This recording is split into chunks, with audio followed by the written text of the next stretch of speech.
Bună ziua și bine ați revenit la o nouă ediție a emisiunii Puterea Știrilor în direct de aici, din Parlamentul European de la Strasbourg.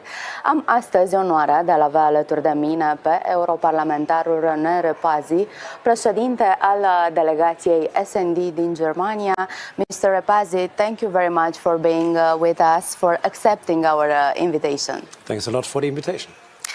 I'd like to start this interview with a new European budget for next year.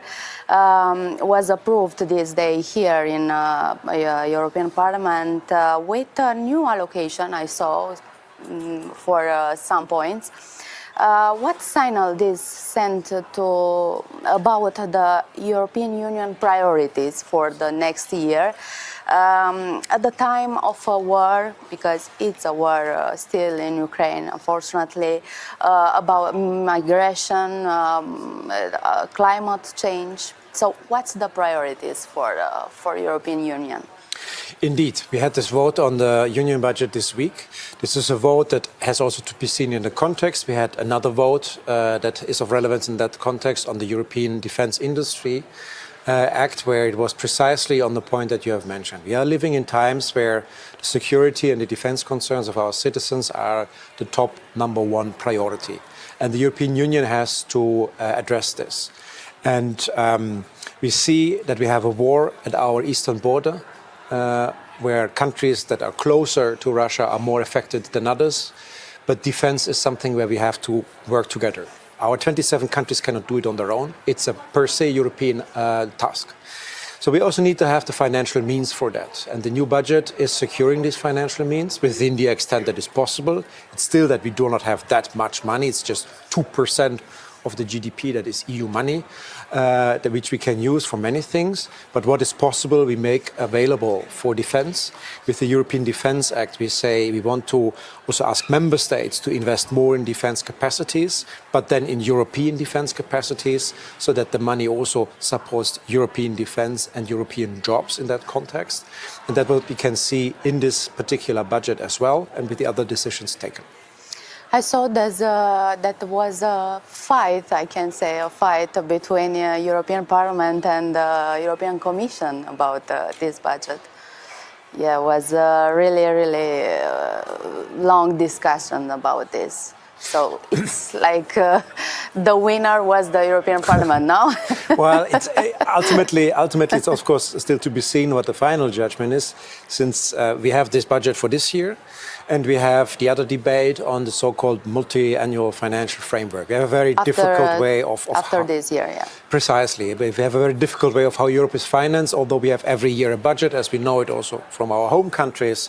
Europe gets a 7-year plan that member states give to us and say, okay, every year you get that much money, you're allowed to spend that much money. How about you do it per year is your thing, but overall within 7 years, that's what it is fixed. And we are currently in the process of discussing what is happening from next year on for this 7-year period. And that was also where the discussion is currently playing out. The European Commission wants to have more flexibility to choose their own priorities, and by that also to say to member states' governments, well, follow our line, then you will get money from us. If you don't get money from us. And there we say as Parliament, no, that's not how it works. We are elected by the citizens to decide how citizens' money is spent. So we want to decide on this. And that was also a bit the background of the discussion that we had here. And here it's good that the legislator, that the Parliament made clear they have the last say. And that then citizens' preferences are also properly represented by us parliamentarians. What do you think is the relationship right now in this day, in this period, between European Parliament and the Commission?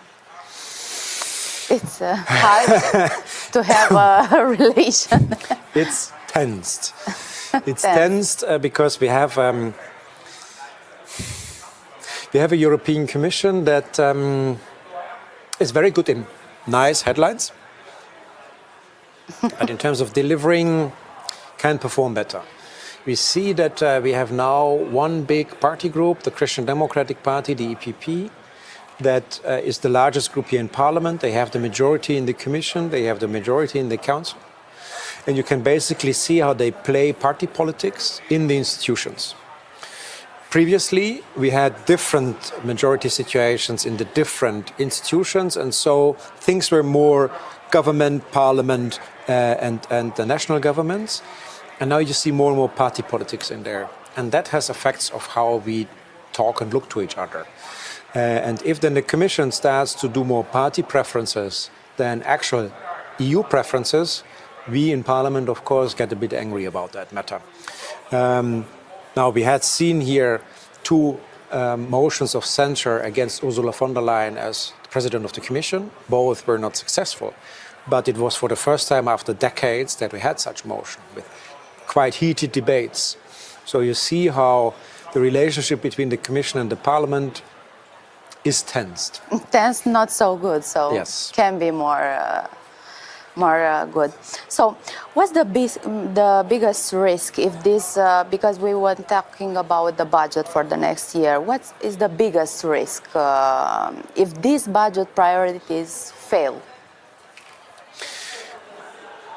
Citizens have an expectation that we deliver on things. And we have also just seen it in recent polls. Citizens' main concern is security and is defense. And we see how we have more and more hybrid attacks from Russia on European territory. I think Romania has quite some experiences in the recent time. These days also, yes. Even in the central and western parts of Europe, we see how we have drones that are interrupting flight traffic. But that is nothing compared to what we have seen indeed in recent days in Romania, what we see in the Baltic states, what we see in Poland. So we cannot say this is a war that is raging outside of Europe. It is happening inside of Europe. And here citizens demand, urge us that something is going to change. And if we leave member states alone, they can do what they can. But together we are stronger. And here we need to deliver on it. And citizens' patience is over. They want to see concrete results. And that's what this budget has to implement.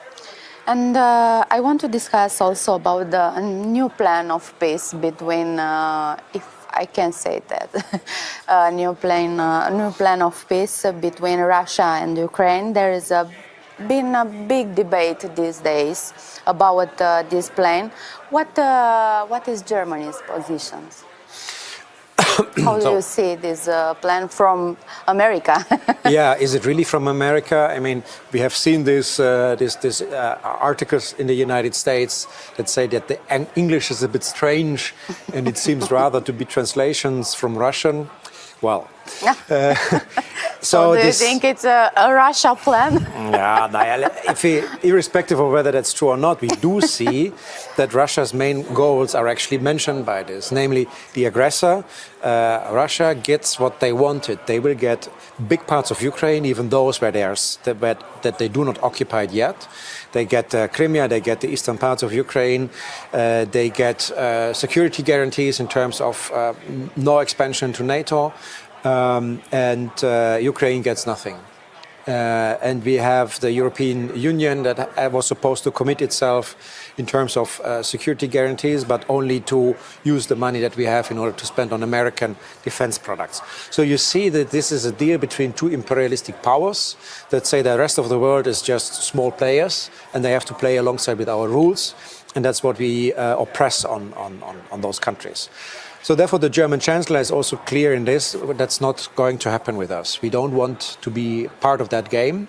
We were clear in supporting Ukraine from day one on that this war started.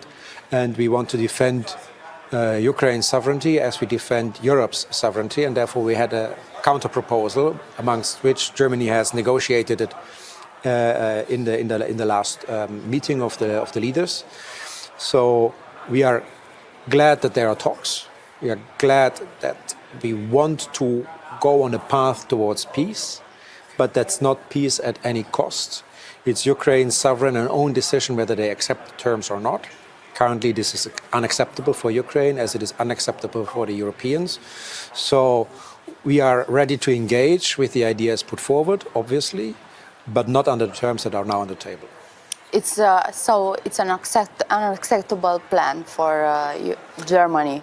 Yes, in large parts it is unacceptable. Of course, there are elements that are acceptable if you're going to peace, and there needs to be talks. What must be the priorities on this plan, in your opinion? Well, from our point of view, it once again, must be Europe's and Ukraine's sovereignty that must be protected. So if we have a situation where the aggressor ultimately gets its own will, then this is not helping for peace. Because then Russia will actually see that their strategy was right. By invading Ukraine, weakening Ukraine, and getting even parts of the territory globally by all countries being recognized. If this is the end, the signal sent to Russia is, it's okay what you did. So where should they stop? Why should they then not invade the Baltics? It's a wrong signal that then NATO and the Americans give, in a sense that we actually don't care about Europe. So what are the security guarantees that we have for the European Union part of Europe if the Americans say we don't really care about this? So if we were to go into this direction, you send the wrong signals, and by that might have a short period of peace, but actually with war continuing afterwards, and that is something that is unacceptable. But do you think that Ukraine can win with this war with Russia without United States, only with European Union? The thing is, honestly, very personally said, I don't think that there is ever a winner in war. There are only losers. So in that sense, what is most important is that Russia doesn't win, but that in the end for Ukraine there's a solution that they don't lose. And that is more where we have to look at. A country like Russia was never be able to be conquered. Napoleon tried it, failed. Germany tried it, failed. Others tried it, failed. It's just impossible to conquer, and by that it's impossible to win in the traditional terms of how wars are decided by winners or losers. But we do have a winner if the status quo ante, before the war break out, is the status that remains, that the territory of Ukraine remains untouched, and that there are security guarantees for Ukraine for whatever happens in the future, so that the war cannot break out once again. That, however, I think I'm with you here. As it stands, without US support, we won't have our own defense capacities to defend ourselves against Russia, even if we have now some sort of peace treaty there. So without the Americans, it is not possible. So we need the Americans here, but at the same time improve our own defense capacities towards a time where we might be able to defend ourselves easier without the Americans than we currently do.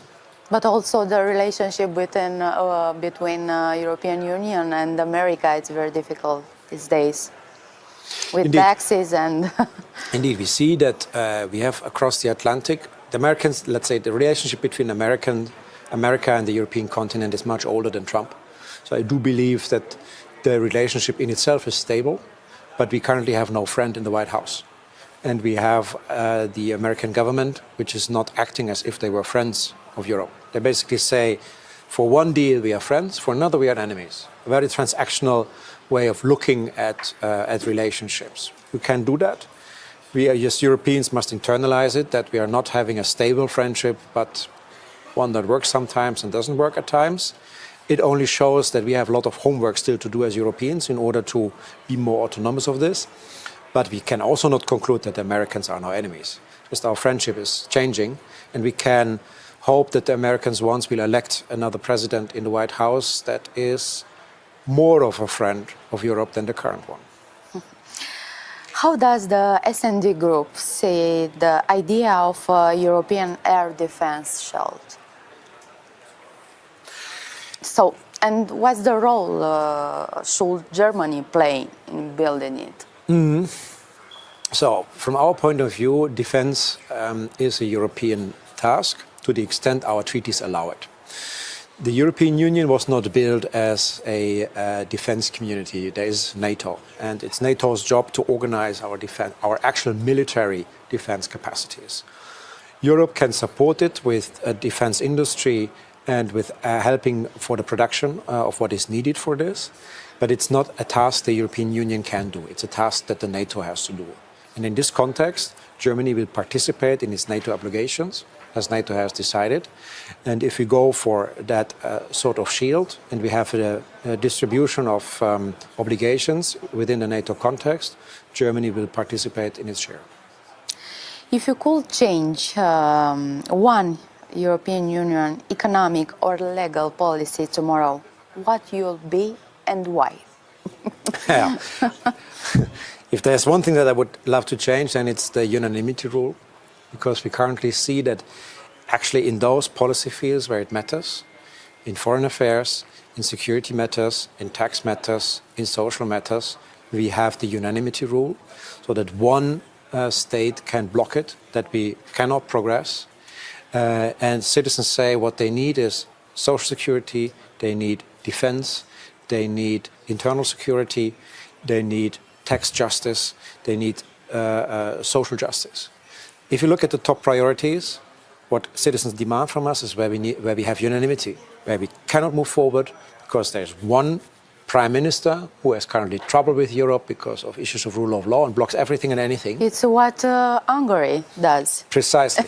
It is what Hungary does, but maybe tomorrow it's another country. And that's not how it works. One country takes hostage of the others. This is not how progress looks like, especially in times that are so quickly changing as nowadays. And in order to do so, we need to come to majority decisions amongst the member states so that we can progress in the interest of our citizens. I saw that these days here in European Parliament was a discussion about Hungary also. As always. We regularly discuss issues of Hungary, unfortunately. Yeah. So what are the conclusions after this debate? The conclusion is that we need to do everything in order to help Hungary to have free elections and to come to an electoral result that brings change to Hungary. We look at the current polls that for once a different party than the governing party has a chance to win, so that civil society can also breathe air again and that we can have change in this country. At this moment we see how the press is not independent anymore, we see how judges are not independent anymore, we see how civil society organizations are oppressed. So all the signs that we know from authoritarian regimes, where we have no freedom of speech and nothing of that kind. And if a country is part of the European Union, where the protection of the freedom of speech, the protection of basic human rights is core of our values, then a country also must respect them. But we are not a union that has a police that can invade a country that is not respecting it. Ultimately, we are based on a voluntary conviction that it is right to do so. And therefore we have only limited instruments to enforce that. But we must make use of those. If somebody wants to have European money, then respect our values. If you don't respect it, then don't get the money. Our citizens don't give the money to the European Union in order to give it to autocrats. So here the European Commission could be more consequent in their application of these laws that we gave them to them. If there's somebody who doesn't like what we do, fine. But then don't expect that EU taxpayers' money is going to be given to this country. And this is one of the main conclusions that we basically always have when we debate Hungary. Mr. Repasi, like you told us a few minutes ago, in Romania was some incidents with Russian drones flight on our territory. I was discussing here these days in European Parliament about this situation, and some members told me that it's actually part of Russia's hybrid war. What do you think? What is trying Russia to do with these drones on our territory? I am convinced that this is part of Russia's hybrid war strategy, and it is basically showing that we are vulnerable. It is not active war like we see it in Ukraine, but it shows Russia has possibilities to do something, and they make use of it, and they harm us. It starts with smaller things like your plane cannot land in the city that you want to land, and you have to land in another airport, and then you have to take a car. Or whatever, you will be there one day later. But if you look at what happens in Romania, where actually really people get harmed by what was done by those drones, Russia lets us show you're not safe. And that creates a feeling of uncertainty amongst citizens. And if people are unsafe and uncertain, they take decisions that might not be reasonable. Vote for people that are not in the interest of the stability of a country, but make promises that you want to hear in times of uncertainty and where you do not feel safe. And that is what they want to do. This is to be seen in conjunction with what we see in social media, fake news spreading, telling something or one thing, and we see citizens not trusting regular media channels anymore, but going for alternative media with alternative truths and whatever there is. It's always a fight for democracy these days. It's a fight. This is precisely what this is about, and this drone strategy is part of it. It creates uncertainty, and it is what we have seen with terrorist attacks in the last decades. It's the same kind of strategy. It's not that you will conquer a country by this, but you bring the seed of, I'm not feeling safe in my home anymore, and this is the most destructive to our societies. And therefore, indeed, it's ultimately a fight of democracy. And if we lose this battle of democracy, Russia can win this war without having one soldier to set its step on European soil. What Romania should do, in your opinion, about after these incidents? I do have to admit that I don't know what the Romanian government is already doing. From what I see from the outside is that Romania is doing quite a lot. Romania is quite outspoken when it is about fighting fake news and protecting its citizens against what is happening in social media. There were calls also to have clear measures to just shoot drones when they are entering Romania. There are calls also to European countries to help, to support what is happening there. So I do think within the possibilities that the Romanian government has, they do a lot to achieve this. And ultimately, more can always be done. But that's the thing about those drones. When do you detect it? When do you act it? It's part of a terrorist strategy that a government can never be that well informed about what is happening in order to fully prevent it. There are more possibilities, and it's my understanding that the Romanian government is exploring those possibilities and is doing what it can in order to protect its citizens the best. Germany is Romania's largest trading partner, and but also a key security ally. How you see the evolution of the strategic partnership between the two countries, let's say in next decade? Romania is a very important partner for Germany. We see that Romania is, as for now, a stable democracy. We don't see Romania going into a direction like Hungary is currently doing, like Poland did, like Slovakia is going into. So we see that in contrast to other countries of Central and Eastern Europe, Romania is stable. We have parties that find compromise in the center, they form stable governments, although the challenges increase. So that makes it that for a German government, but also for the German economy, Romania is a good, stable and reliable partner. And that is important, in particular in this region of Europe. And that will only be more strengthened if Romania stays on a path of stable growth and stability and a stable democracy. Mr. Repasi, you are the president of S&D group in Germany.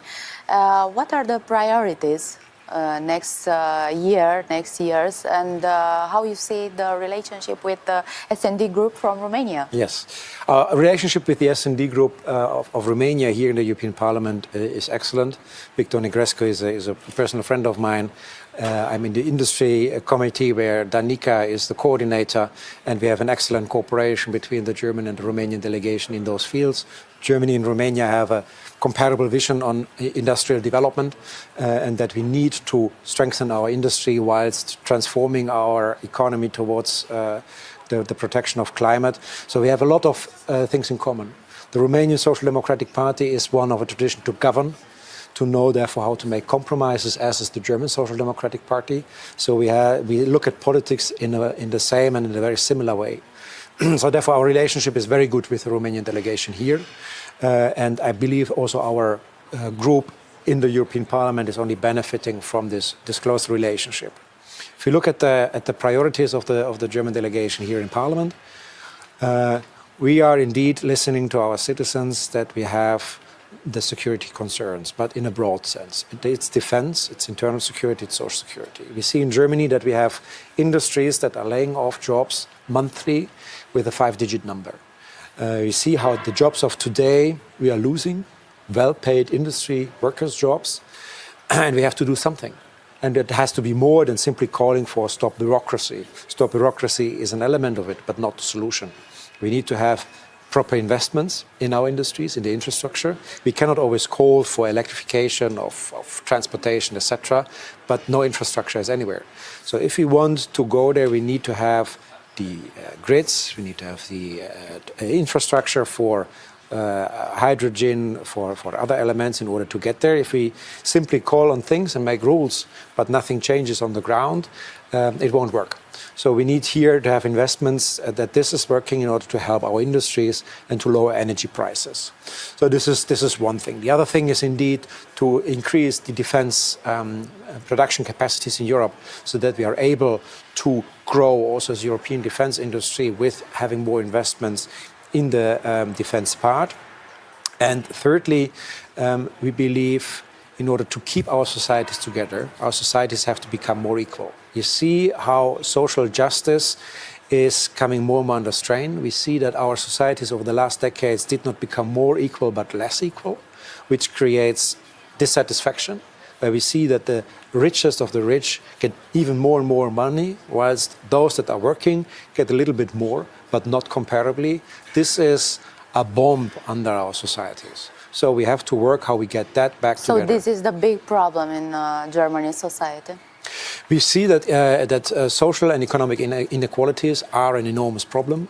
We see that we have citizens in the rural areas who do not feel hurt by the capital, by people living in the cities.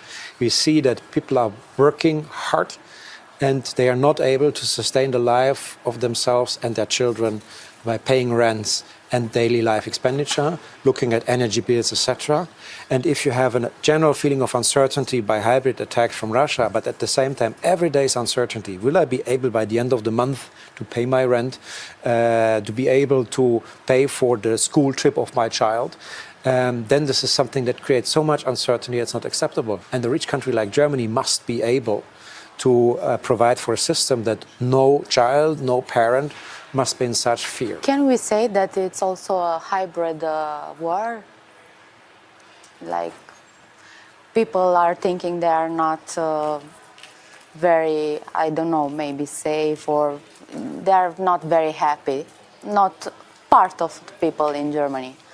We do see that, let's say, this feeling of you are not feeling safe, so that the world in 10 years is going to be a mess, that is very much fed Europe is not ready. Europe is not ready, and other messages that is very much fed on social media. At the same time, we still see, there are many comparisons with 100 years ago when the Weimar Republic collapsed, the Nazis' rise in Germany. The economic situation was way worse than nowadays. But if you talk to citizens, they have the feeling that we are at the same verge of a big catastrophe. This feeling comes from somewhere. Once again, it is to some extent amplified by social media, but that's not everything. There are also concrete facts that must be addressed, and one of the facts is if the richest of the rich don't get taxed or pay less taxes than ordinary working class people, then something is wrong here. And we have the possibilities in our own hands. We can raise taxes for the rich and we can lower them for the others. We can introduce minimum income that is actually increasing. We can make sure that our social security systems are sufficiently equipped to pay for proper pensions. This is something we can do. And we are not living in a poor part of the world, but in a rich part of the world. So I do believe we need a change of the political mindset that has these redistribution questions and the question of more equality has to put it into the center of their political action. So finally, do you think, Mr. Repasi, Europe is entering a new era where security, not economics, will define, let's say, political priorities? I think Europe is entering a new area. It's entering actually a new area of politics. I believe what we have seen before is more a apolitical creature. Europe was indeed economy, internal market. We cooperate economically in order to create growth for the better of our citizens. And I think this was right in this period of time. After the Second World War, all nations were looking at each other with big suspicion. And if you then cooperate in economic terms, people say, here we can cooperate, it's not that political, it's good for the economy, for jobs, for growth, etc. And we achieved to grow together by economic means. But at some moment of time, we must realize if the challenges in the world are global, climate change, wars, security chain challenges, then it cannot simply be done by economic cooperation, but politics has to follow. And security is a big part of politics. That we do have a state as citizens is because we want them to protect us with centralized power, be it internally with police, be it externally with armies. So therefore security is obviously now becoming a policy priority because that is what politics is about. And that means also Europe is transforming. Mr. Repasi, before we close, I want to tell you that next Monday, like 1st December, it's Romanian National Day. Approaches many Romanians are reflecting these days on our role and our future within European Union. With this in mind, what is your messages for Romania, for Romanians at this important day, a national day? Yeah, I think Romania and the Romanians can be proud of themselves. Romania started 30 years from an extreme bloody dictatorship that was brutally oppressing its own citizens. And only in this couple of decades, Romania transformed into a stable democracy. Of course, with problems that are always there. But instead of falling back into tendencies of running behind leaders that promise nothing and going back into authoritarian systems, there was the belief of the Romanians in that Romania is better off differently. Romania is one of the countries that started addressing issues of corruption very effectively. There is still more to be done, but it is tackled. Romanians don't close their eyes about shortcomings, but address them. And that makes it the most stable democracy in this region. And this is something Romania and the Romanians can be proud of on a day where you reflect on your democracy. That's your biggest strength, and by that you're the most important partner in this region.